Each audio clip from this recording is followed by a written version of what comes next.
ఆంధ్రప్రదేశ్లో గత వైసీపీ హయాంలో జరిగినటువంటి మద్యం కుంభకోణానికి సంబంధించి ఈరోజు రెండు కీలక పరిణామాలు చోటు చేసుకున్నాయని చెప్పుకోవాలి.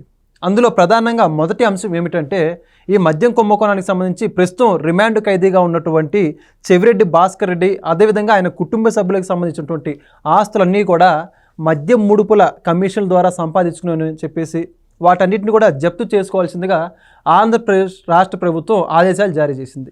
మరో పక్క చూసుకుంటేనేమో రెండో అంశం, ప్రస్తుతానికి డిఫాల్ట్ బెయిల్ పొంది బయట ఉన్నటువంటి ధనుంజయ రెడ్డి, అదేవిధంగా మాజీ ముఖ్యమంత్రి ఓఎస్డీగా పనిచేసినటువంటి కృష్ణమోహన్ రెడ్డి, మరో పక్క భారతీయ సిమెంట్స్ కంపెనీ డైరెక్టర్గా ఉన్నటువంటి బాలాజీ గోవిందప్ప, వీళ్ళ డిఫాల్ట్ బెయిల్ క్యాన్సిల్ చేస్తూ ఆంధ్రప్రదేశ్ హైకోర్టు అయితే తాజాగా ఉత్తర్వులు జారీ చేసింది.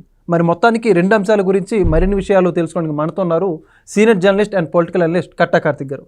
సార్ నమస్కారం అండి. నమస్కారం వెంకట్. సార్ మొత్తానికి ఎవరైతే డిఫాల్ట్ బెయిల్ పొంది ఈ యొక్క ఆంధ్రప్రదేశ్ లిక్కర్ స్కామ్కి సంబంధించి కీలకమైన వ్యక్తులనే చెప్పుకోవాలి. ఒకళ్ళు బాలాజీ గోవిందప్ప, అదేవిధంగా కృష్ణమోహన్ రెడ్డి, మరొకరు మాజీ ముఖ్యమంత్రి కార్యదర్శిగా పనిచేసినటువంటి ధనుంజయ రెడ్డి. వీళ్ళ ముగ్గురి డిఫాల్ట్ బెయిల్ క్యాన్సిల్ చేస్తూ 26 లోపు కోర్టు ముందు హాజరవ్వాలని చెప్పేసి ఆదేశాలు జారీ చేశారు. మరో పక్కేమో చెవిరెడ్డి ఆస్తులు జప్తు చేయాల్సింది కూడా రాష్ట్ర ప్రభుత్వం ఆదేశాలు చేసింది. మొత్తానికి లిక్కర్ స్కామ్ నిందితులకి ఈ రెండు జలకులు ఏంటంటారు?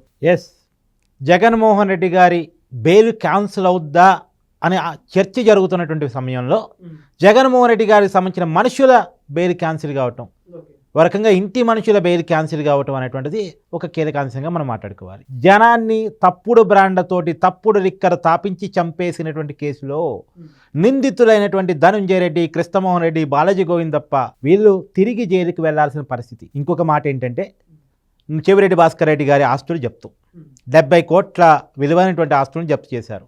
ఒక మంచి పరిణామం. నేను అనేది ఏంటంటే చెవిరెడ్డి భాస్కర్ రెడ్డి అనేటువంటి వ్యక్తి ఒక చిన్న ఎలుక లాంటి వ్యక్తి ఈ లిక్కర్ స్కామ్లో. ఆ ఎలుక తిన్న ఆస్తి ఎంత ఉంటుంది? 70 కోట్లు కావచ్చు. ఎలుక తిన్న ఆస్తి కాదు, పందికొక్కులు తిన్న ఆస్తి ఉంది, అది కూడా కక్కించాలి, దాన్ని కూడా జప్తు చేయాలి.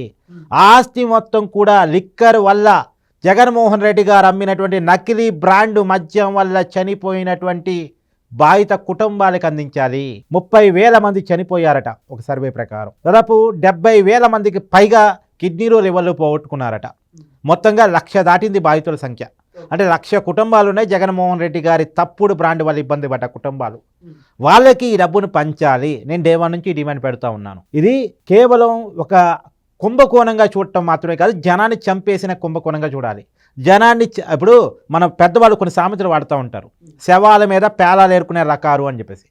ఇదంతా కూడా శవాల మీద పేలాలు ఏరుకునే రకాలే. ఒకేపు జనాన్ని చంపేస్తూ కిడ్నీలు లివర్లు పోగొడుతూ ఇంకొక వైపు డబ్బులు సంపాదించుకున్నారు. ఇంత దారుణం అంటే వెంకట్, ఎన్నికల ముందు ఇచ్చిందేమో సంపూర్ణ మద్యపాన నిషేధం హామీ. ఆ రోజు జగన్మోహన్ రెడ్డి గారు చెప్పిన మాటలు ఏంటి ఒక్కసారి గుర్తు తెచ్చుకో. చంద్రబాబు నాయుడు గారు అమ్ముతున్నటువంటి ఈ మద్యం వల్ల చాలా మంది తాళ్ళు తెగబడుతున్నాయి, ఆడవాళ్ళ తాళ్ళు తెంపుతున్నారు, కాబట్టి ఈ మద్యం అనేది లేకుండా పోవాలి, మద్యం మహమ్మారి లేకుండా చేస్తాను అన్నాడు. జనం నమ్మారు, ఆడవాళ్ళు నమ్మారు, ఓట్లేశారు. ఓట్లేసిన తర్వాత ఏం జరిగింది? జగన్మోహన్ రెడ్డి గారు ప్రభుత్వ ఆధ్వర్యంలోకి మద్యం తీసుకొని ఒక తప్పుడు బ్రాండ్ నమ్మి ఎక్కువ తాళ్ళు తెంపాడు కదా. అమ్మకి కొడుకులు లేకుండా చేశాడు, భార్యకి భర్తను లేకుండా చేశాడు, అక్కకి తమ్ముని లేకుండా చేశాడు. ఈ రకంగా చాలా మంది మహిళలను ఇబ్బంది పెట్టాడు కదా. ఇవాళ ఒంటరి మహిళలను చేసింది జగన్మోహన్ రెడ్డి కదా. దీనికి ఖచ్చితంగా సమాధానం చెప్పి తీరాల్సినటువంటి పరిస్థితి వస్తుంది, తొందరలో వస్తుంది.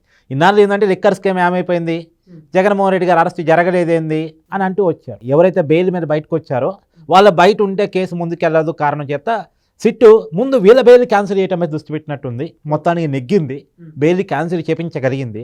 అయితే నువ్వు అనొచ్చు ఒక వెసులుబాటు ఉంది కదా, వీళ్ళు రెగ్యులర్ బెయిల్ అప్లై చేసుకోవచ్చు కదా. రెగ్యులర్ బెయిల్ అంత ఈజీగా వస్తుందని నేను అనుకోను. గతంలాగా సిట్టు లేదు, గతంలో చేసిన నిర్లక్ష్యం వల్లే వాళ్ళు బెయిల్ పొందగలిగారు, డిఫాల్ట్ బెయిల్స్ అని చెప్పేసి అనుకుంటుంది సిట్టు. ఈసారి సిట్టు చాలా జాగ్రత్తలు తీసుకుంటుంది. అందులో కింది కోర్టు ఇచ్చినటువంటి డిఫాల్ట్ బెయిల్స్ రద్దు చేసిన తర్వాత ఇప్పుడు ఏసీబీ కోర్టు అంత ఈజీగా రెగ్యులర్ బెయిల్ ఇస్తుందని అనుకో. ఎందుకంటే ఈ కేసు ప్రయారిటీ పెరుగుతూ ఉంది. ఈ కేసు ప్రయారిటీ ఎప్పుడైతే పెరుగుతుందో, రెండో ఎంక్వైరీ ఇంకా ముగియలేదని చెప్పి సిట్ చెప్తుంది కాబట్టి అంత ఈజీగా వాళ్ళు రెగ్యులర్ బెయిల్కి వస్తారని నేనైతే అనుకోను. చూద్దాం. కానీ ఏది ఏమైనా ఈ కేసులో కీలక పరిణామాలు జరుగుతూ ఉన్నాయి. ఇక నెక్స్ట్ బిగ్ బాస్ ఆయన వైపుగా కేసు కదిలేటువంటి అవకాశం ఉంది. అంతిమ లబ్ధిదారు అంటారు కదా. నీకు విషయం గుర్తుపెట్టుకో, జగన్మోహన్ రెడ్డి గారి పేరుకి అరెస్ట్ కాలేదు, దాదాపుగా జగన్మోహన్ రెడ్డి గారి ఇంటి మనుషులు అందరూ అరెస్ట్ అయ్యారు. ఎవరు బాలాజీ గోవిందప్ప? జగన్మోహన్ రెడ్డి గారు ఆడిటర్, భారతి గారి కంపెనీలో డైరెక్టర్గా పనిచేస్తున్నారు ఆయన, అంతే కదా, వాళ్ళ పర్సనల్ వ్యక్తి. తర్వాత ఎవరు? ధనంజయ రెడ్డి, జగన్మోహన్ రెడ్డి గారి సెక్రటరీగా పనిచేసినటువంటి వ్యక్తి, కన్ఫైడ్ ఐఏఎస్. తర్వాత ఎవరు? కృష్ణమోహన్ రెడ్డి, జగన్మోహన్ రెడ్డి గారికి ఓఎస్టీగా పనిచేసిన వ్యక్తి. వీళ్ళంతా జగన్మోహన్ రెడ్డి గారి ఇంట్లో ఉండే మనుషులు. అంటే జగన్మోహన్ రెడ్డి ఇంట్లోకి సిట్టు వెళ్ళి వాళ్ళందరినీ తీసుకొని వచ్చేసింది. ఇక జగన్మోహన్ రెడ్డి గారి బెడ్రూమ్లోకి వెళ్ళి జగన్మోహన్ రెడ్డి గారిని పట్టుకురావడం ఒకటే లేట్ ఉంది. సో ఇంటి దాకా పోయిన వాళ్ళు, ఇంట్లో ఉన్న మనుషులను పట్టుకొచ్చిన వాళ్ళు ఇక అక్కడ దాకా వదులుతారు అనుకోవడానికి లేదు, టైం పట్టొచ్చు. ఎందుకంటే జగన్మోహన్ రెడ్డి గారి అరెస్ట్ మిగతా వాళ్ళ అరెస్ట్ దాకా కాదు, కొంత రాజకీయంగా ఉంటుంది. సో కీలకమైన ఆధారాలను సంపాదించిన తర్వాత, ఎందుకంటే ఆయన చేతికి మట్టాడకుండా వేల చేత చేపించాడు కదా మొత్తం. ఇప్పుడు ఆయనేం చేతికి మట్టి అంటించుకోడు, ఒక ఫోన్ కాల్ మాట్లాడు, ఒక ఏదో మాట వరుసకి చెప్తా ఉంటాడు, వీళ్ళే కథ నడిపిస్తూ ఉంటారు. కథ నడిపించే వాళ్ళందరూ అరెస్ట్ అయ్యారు. మళ్ళీ వీళ్ళలో ఎవరు జగన్మోహన్ రెడ్డి గారి పేరు చెప్పగలిగిన వాళ్ళు కాదు. ఎందుకు చెప్పరు? గతంలో రాజు కసిరెడ్డి చెప్పాడు కదా, మీరు నిజం చెప్పకపోతే 4 రోజు జైల్లో ఎక్కువ ఉంచుతారు, నిజం చెప్పేస్తే ఆయన భూమి మీద ఉంచాడు. ఆ భయం ఉంటుంది వాళ్ళకి, అదే చివరి రోజు అని. కాబట్టి ఆ భయం ఉంటే వల్ల వీళ్ళెవరు కూడా జగన్మోహన్ రెడ్డి గారే మాకు ఈ మాట చెప్పారు అని వాళ్ళు చెప్పరు. ఎంతసేపటికి సిట్టే కష్టపడి ఎవిడెన్స్ సంపాదించుకొని దాన్ని కోర్టు ముందు నిలబెట్టుకోగలిగే టెక్నికల్ ఎవిడెన్స్ సంపాదించుకొని ఆ జగన్మోహన్ రెడ్డి గారిని అరెస్ట్ చేయాలి. జగన్మోహన్ రెడ్డి గారి విషయంలో సిట్టుకున్న క్లారిటీ ఏంటంటే, నేరం చేయటంలో, దొరకకుండా తప్పించుకోవటంలో, దొరికిన నేరంలో కూడా ఎలా తప్పించుకోవాలో తెలియటంలో జగన్మోహన్ రెడ్డి గారు సిద్ధాస్తుడు. ఎందుకంటే ఆయన కేసులు కొత్త కాదు, బెయిల్స్ కొత్త కాదు, కేసులను తప్పించుకోవడం కొత్త కాదు. 2011లోనే ఆయన మీద 11 సిబిఐ కేసులు ఉన్నాయి. ఆ కేసులోనే కోర్టుకి పోతున్నాడు ఇప్పుడు.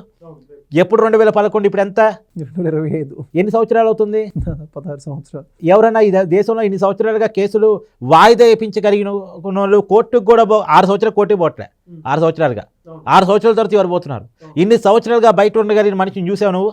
అసలు లేదు. ఇప్పుడు రేపు కోర్టుకు హాజరవుతున్నారు జస్ట్ అంతే. ఇంకా అది వ్యవస్థలకు పెద్ద ఛాలెంజ్గా మారాడు. ఈ బ్రెయిన్ కనుక మంచి కోసం ఉపయోగపడి ఉంటే వేరుగా ఉండేది పరిస్థితులు. కానీ సంపాదన కోసం ఉపయోగించుకున్నాడు ఆ బ్రెయిన్.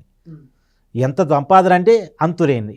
మళ్ళీ అంతులేని సంపాదనలో చెల్లికి వాటా ఉండదు, తల్లికి వాటా ఉండదు, ఎవరికి వాటా ఉండదు. సో ఒకేపు అధికారం కావాలి, అధికారం ద్వారా సంపద కావాలి. దానికోసం పార్టీ పెట్టుకొని ఈ లిక్కర్ స్కామ్ అదే కదా, ఎంత దారుణం అండి. ఇప్పుడు జనాన్ని చంపుతూ స్కామ్ చేయాల్సిన అవసరం ఏమొచ్చింది నీకు? నీకు ఆల్రెడీ కావాల్సిన సంపాదన ఉంది. హైదరాబాద్ వస్తే లోటస్ పాండ్ ఉంది, బెంగళూరు పోతే బెంగళూరు ప్యాలెస్ ఉంది, తాడేపల్లిలో తాడేపల్లి ప్యాలెస్ ఉంది. అధికారంలో ఉంటే కనుక వైజాగ్లో కూడా రుషికొండ ప్యాలెస్ కట్టుకున్నాం. చాలావా నీకు? ప్యాలెస్లు ఉన్నాయి, పొలాలు ఉన్నాయి, ఇరుపులైపాల ఎస్టేట్ ఉంది కదా, తర్వాత ఎక్కడ కావాలంటే అక్కడ ల్యాండ్ ఉంది కదా నీకు. ఈ సాల్వా జనాన్ని చంపుతూ కూడా సంపాదించుకోవాలా? ఇది అవసరం అసలు? ఎంత ఆడవాళ్ళ కన్నీరు చూడకూడదు ఎప్పుడైనా? ఆడవాళ్ళ కన్నీటికి కొట్టకపోయాడు జగన్మోహన్ రెడ్డి. అది తల్లి కన్నీరు కావచ్చు, చెల్లి కన్నీరు కావచ్చు, లిక్కర్ స్కామ్ వల్ల బాధిత ఆడవాళ్ళ కన్నీరు కావచ్చు. ఈ కన్నీటిలో జగన్మోహన్ రెడ్డి 11 సీట్లే పరిమితం అయిపోయాడు. కాబట్టి జగన్మోహన్ రెడ్డి గుణపాఠాలు నేర్చుకోవాలి, నేర్చుకునే రోజు ముందుంది అని నా ఉద్దేశం. మొత్తానికి లిక్కర్ స్కామ్ చెవిరెడ్డి బాధితుల గురించి కానీ చాలా చక్కగా చెప్పారండి. Thank you so much. Please subscribe to Leo news for more videos.